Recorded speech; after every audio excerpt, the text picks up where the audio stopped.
Today we will reflect on SD 49.19, the Suttanipata Papaja Sutta, the Suttanipata discourse on the going forth.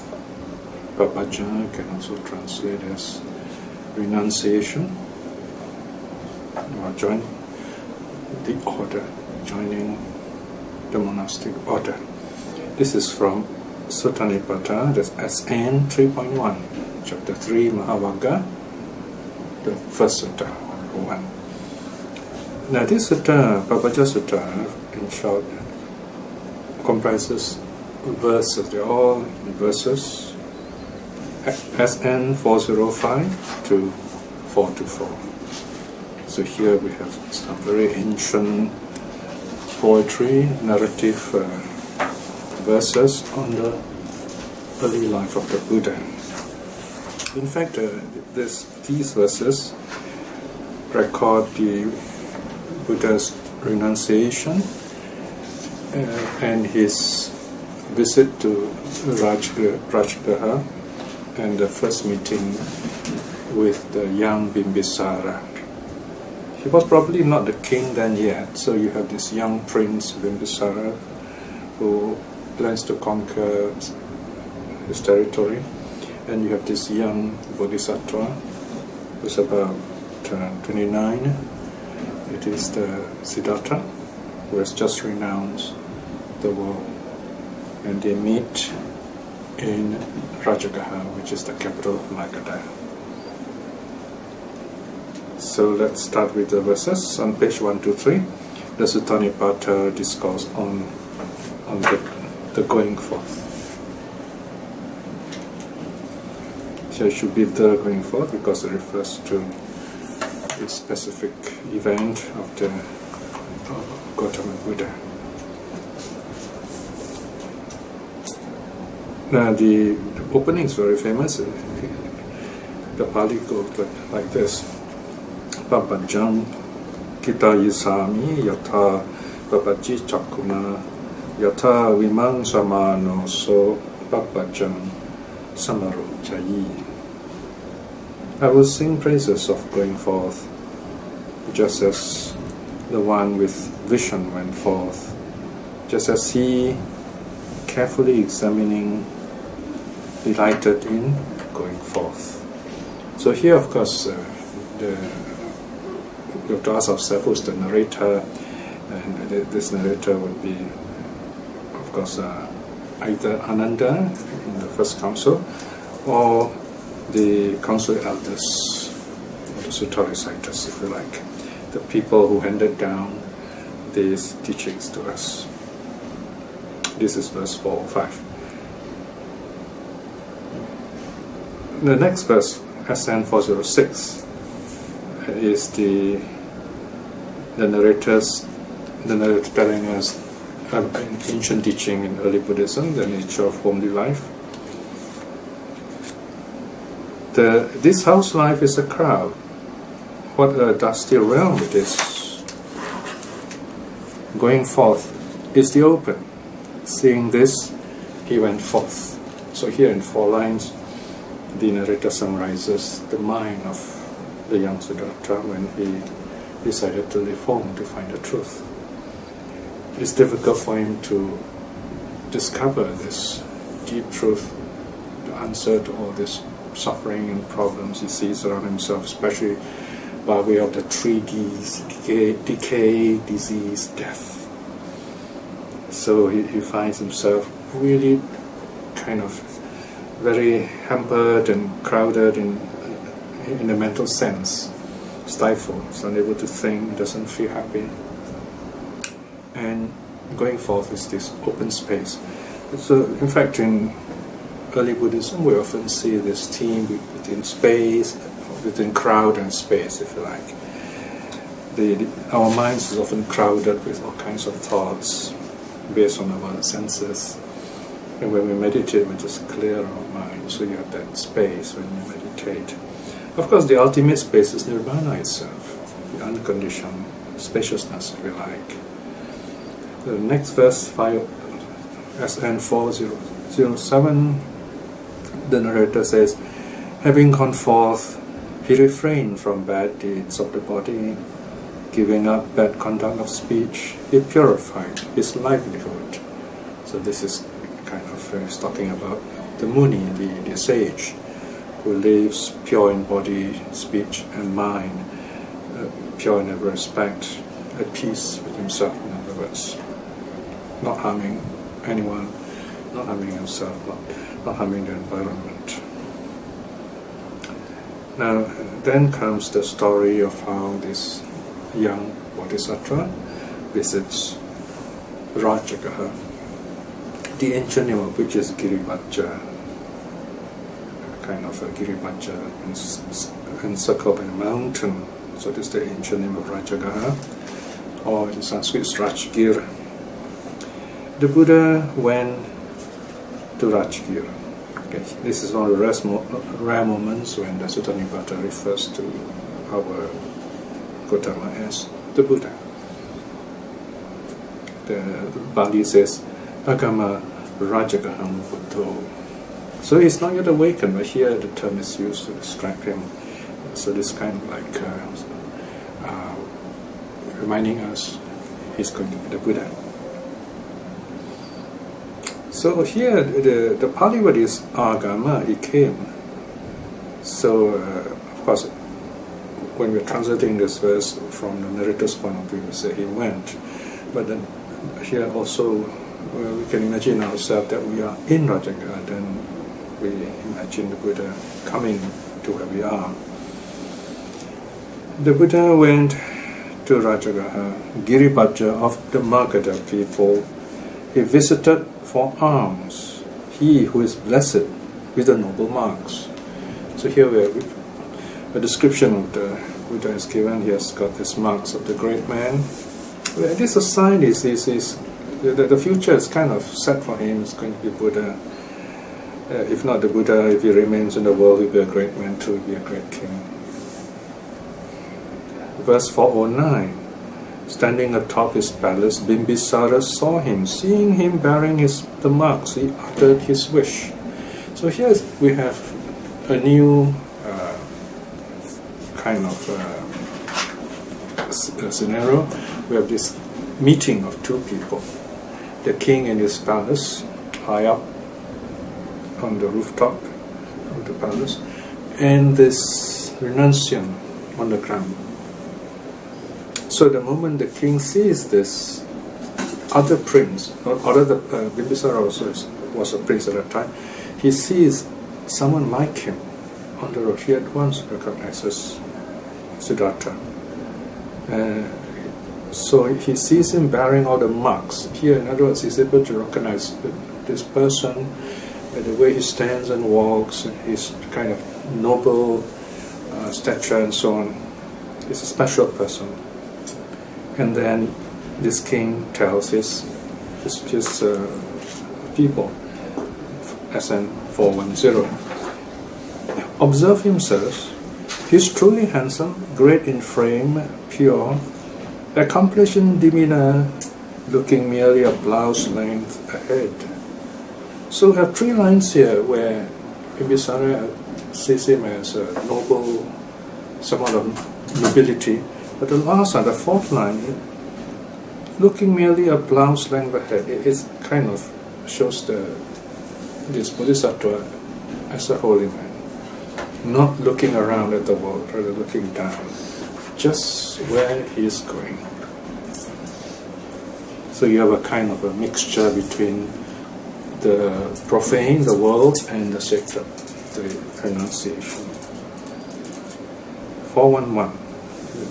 Here, Bimbisāra continues. He says, with downcast eyes, mindful, from no low families there's one. Let the royal messengers run after him to see where the monk will go. So he sends his men to find out where this holy man he is looking at for the first time. He's a very special young person. So he wants to know. He wants to meet him. The next verse, 412. the royal messengers, okay, now we come back to the narrators. Those royal messengers sent out followed closely behind him, wondering, where will the monk go? Where will his dwelling be? And 413, walking on at unbroken arms round, sands guarded, well restrained, his bowl was quickly filled, fully attentive, fully mindful. So here we see this young holy man walking on unbroken arms round. In other words, he goes from every house without missing any house. Of course, he will decide, okay, I'm going to walk down the street and I'm going to visit this house, and he does just that. And if he doesn't get anything, he will just go away all the same. But here, he got all kind of food. Each house give a bit, a spoonful maybe, a little bit more maybe. And the food are all different kinds, all mixed up. 414. Having walked on his arms around, the sage left the city and headed for Pandava, thinking, here will my dwelling be. Right, here we are given new information. So here he is called the sage in line B, the Muni, the silent sage. So he's kind of, again, this title is given to him to show that he will be Buddha.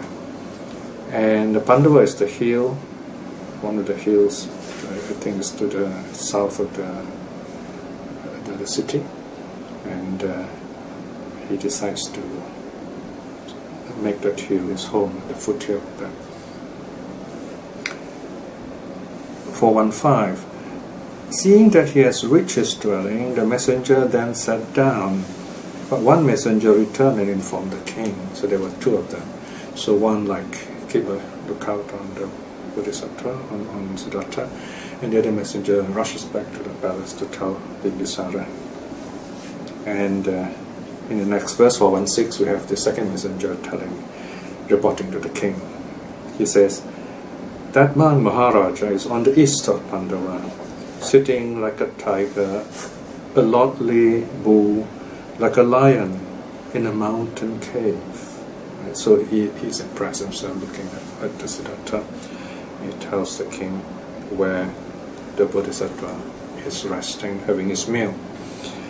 Of course, it's not mentioned here, but there's another story from the commentaries where the Bodhisattva, having collected his food, this is the first meal he's going to take, and all this food is different kind, all mixed up. It's normal, like in the palace, you have all this nice food arranged in dishes. So he has to eat all this mixed up food, which is like swill, and he just at first couldn't take it. He almost felt like throwing up, and then he has to firmly tell himself, by way of soliloquy, he says, well, you have decided to become a renunciant, and this is the life of a renunciant. You should not be thinking of nice food. This is the way a renunciant would eat. So he went on eating like that. So anyway, there he is sitting calmly. Then the narrator continues, says N417, hearing the messenger's word, the Kshatriya, noble king, that's of course referring to Bimbisāra, in a fine carriage, set out as far as he could for Pandava hill. So he's very excited to meet this Bodhisattva. He rushes off in his chariot. 418, going as far as the ground allowed the vehicle, the Kshatriya descended from his carriage. He approached on foot, and when he reached him, sat down. So this is a kind of standard description, whether the king's traveling by chariot or elephant or being carried on a litter, he will go only as far as the road is level and can be traveled on after that. But this is on a foothill, so he has to walk the rest of the way up to see this holy man, the Bodhisattva. Then he approaches, and now he meets Siddhartha, the recluse Siddhartha, as N419. Having sat down, the king greeted him in a normal Anjali with palms together. And they exchanged friendly greetings. And And when that was done, he uttered this concern. And now the king says, SN 420, young and tender are you, a lad in youth's first flush, fair face, well built, of good birth, like a kshatriya. So it's not very sure, so it says, well, you're like a kshatriya. You surely must be of noble blood. In other words, the way I look at you, you're like this. So this is another prince talking. They're both kshatriyas anyway. Then SN 421, he continues, adorning the army's van at the head of a troop of noble elephants, I'll give you wealth, enjoy it, you whose asked, pray tell your birth. So it seems that he has great confidence the moment he sees this young recluse who's tough looking, very noble.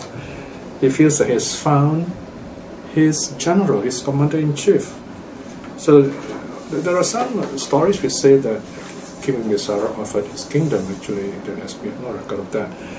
It rather makes sense. We have this canonical story here, which says that he actually is offering this position of a senapati, the kind of a commander-in-chief, a general of his army, because he's going to be king, so he needs a kind of good leader of his army. So he says, well, I'll offer you wealth, why don't you be my commander? Then the Bodhisattva replies, Ujung Jana Pada Raja Hima Vantasa Pasato Dana Viriyena Sampanno Kosalesu Niketino. Straight on, O king, there is a country at the foot of the Himalayas, endowed with wealth and heroism, settled amongst the Kosala.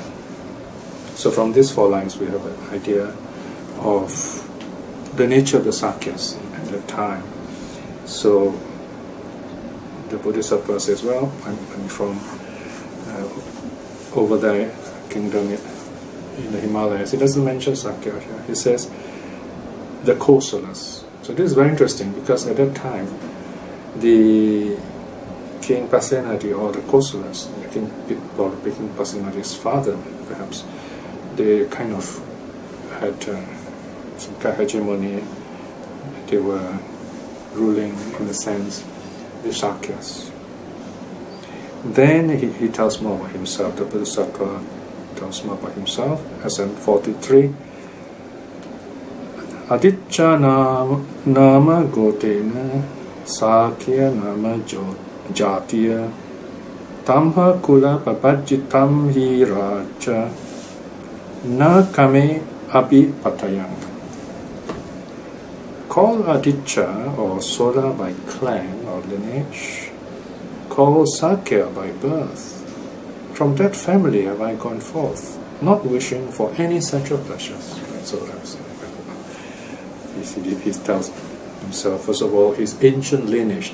In fact, all ancient kings kind of claim to come from this same line, the Aditya line, the solar line. So in a sense, all the kings have a common ancestor going far back. And by birth, jati, so it's a Sakya. So this is the way ancient Indians kind of identify themselves. In fact, even today, if some wise Indian matron asks you what is your lineage, and you say you're Bharadwaj or something, then you would more or less know your history. So this is what's happening here. This Bodhisattva is telling the king, this is who I am. And the last line, the meeting closes with SN 424. Kameswa dinawang diswa nekaman datu kemato padanaya gamisami geta me ranjati manoti. Having seen the peril in pleasure, seeing renunciation as security, I will go on with striving. Here my heart delights. So this is answer to the king. He says, well, I've already decided. This is what I'm going to do. I'm going to find out what's going on. I've given up the world. So he's not interested in the offer that the young king offers him. So this is the canonical story, the story from the suttas. Of course, the king then tells, or rather Prince Bimbisāra tells the Bodhisattva, rather invites him to come back and visit him as soon as he becomes enlightened, to come visit him first. Actually, there are two people who made the same request. According to another sutta, we have the father, Siddhartha's father, Suddhodana, also tells the same thing to the Buddha and says, well, if you're going to become Buddha, when you have renounced and you have found the truth, please return to Kapilavatthu as early as possible. Visit us as the first people after you become Buddha. So the king, Prince Bimbisāra says the same thing. Visit me. Of course, in terms of geography, the Buddha will, of course, have to meet Bimbisāra first and then travel on to Kapilavatthu. So he does that because kind of like 6 years later, at 35, Siddhartha awakens as the Buddha. Then the following year he visits Bimbisāra. The Buddha has a few monks with him at that time, quite a few actually, because it's converted quite a lot by that time. When he comes back to Rajagaha, he meets Bimbisāra again. By that time he's king, and Bimbisāra offers the bamboo grove to the Sangha. And also, interestingly, Bimbisāra also becomes a stream winner during that meeting, and then after that, the Buddha and the monks move on to visit Suddhodana in Kapilavatthu. So that's the early story of our Buddha's renunciation. So it's worth reading again through this short poem which describes the meeting of two young people as a kind of reflection on the Buddha. And with that we close to this reflection. Let us close with another short reminder of our practice of the Dhamma. Reflecting on the Buddha's life is one way we can clear our minds of the clutter of thoughts, to get peace with ourselves, to picture this person, this man, Siddhartha, who left home, and to seek this boundless space of renunciation leading to nirvana, and he found it, and he's telling us how to do the same, to find this peace when the time is right for us. But right now, we have to work the grounds to prepare the foundations for this wonderful peace to come. Reflecting in this way is wonderful good karma. By the power of this good karma, by the power of the three jewels, may we be blessed with wisdom and courage to aspire to attain at least stream winning in this life itself. By the power of the three jewels and all the good that we have done, let us cultivate loving kindness for ourselves to be well and happy, to live as good people, and to work on with our practice, and also to send out our loving kindness to all our loved ones and those who have been kind and supportive of us. May they be well, may they be happy. And to all our friends and those who are working for their own spiritual salvation, may they be well and happy and find their own awakening in this life too. And by the same token, may those who have difficulties seeking the truth, may all their difficulties be overcome and they see the liberating truth in this life itself. May all beings be well and happy. Sadhu, sadhu, sadhu.